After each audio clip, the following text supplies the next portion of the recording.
बोलो सियावर रामचंद्र जी की जय।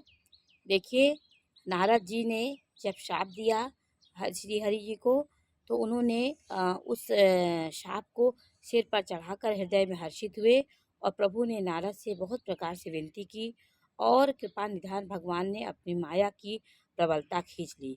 माया से ही ये सब कर रहे थे, लेकिन माया के साथ भी मनुष्य के साथ जो ये माया का खेल होता है, कभी कभी ऐसा होता है कि माया के खेल में भी बहुत बड़े बड़े श्राप लग जाते हैं। माया तो थी ही श्री हरि की, लेकिन विष्णु भगवान ब्रह्मचर्य का पालन कर रहे थे और वो महाज्ञानी थे। उनका श्राप कहीं ना कहीं लगता है। श्राप के ही वशीभूत श्री हरि ने भगवान राम का अवतार लिया और वानरों ने उनकी सेवा की।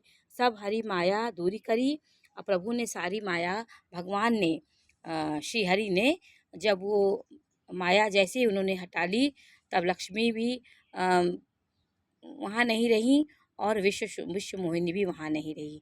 सबका क्योंकि माया से उन्होंने ये रचना की थी, उनके मोह को दूर करने के लिए मुनि ने अत्यंत भयभीत होकर श्री हरि के चरण पकड़ लिए और कहा कि हे शरणागत के दुखों को हरने वाले, मेरी रक्षा कीजिए। क्योंकि माया के मोह में हम बहुत कुछ कह देते हैं और बहुत कुछ हमारे अनर्गल अनर्गल बातें हमारे मन से हो जाए। जैसे ही माया का पर्दा हटता है, सच्चाई अच्छाई की बातें सामने आती, वैसे ही हम संतुष्ट हो जाते हैं। मृषा को मम श्राप कृपाला मम इच्छा कह दीन दयाला। हे कृपालु, नारद जी कह रहे हैं कि मेरा श्राप मिथ्या हो जाए।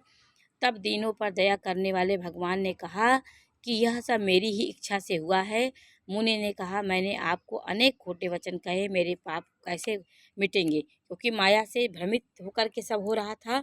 जैसे ही माया हटी, वैसे ही सब लोग अपने अपने स्थान पे हो गए। तो जपहु जाई शंकर सतनामा हुई है, हृदय तुरत विश्रामा।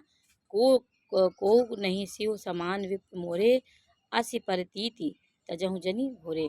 भगवान ने कहा कि जाकर शंकर जी के से सतनाम का जाप करो, इसमें हृदय में तुरंत शांति मिलेगी। शिव जी के समान मुझे कोई प्रिय नहीं है, इस विश्वास को भूलकर मैं ना छोड़ना। जेहि पर कृपा न कहें करें पुरारी, सो न पाओ मुनि भगत हमारी। हे मुनि पुरारी, शिव जी जिस पर कृपा करते हैं नहीं करते, वह मेरी शक्ति नहीं पाता है। हृदय में ऐसा निश्चय करके जाकर शिव पर विचरो। अब मेरी माया तुम्हारे निकट नहीं आएगी। माया से ही ये सब हो रहा था। जैसे ही माया हटा लिए नारद, उसी प्रकार हो गए। हरि विष्णु ये सब योजना बना के श्राप लेते हैं, जिससे किसी का श्राप लगने के बाद उन्होंने मनुष्य अवतार कहा था तो रामचंद्र जी का अवतार हुआ।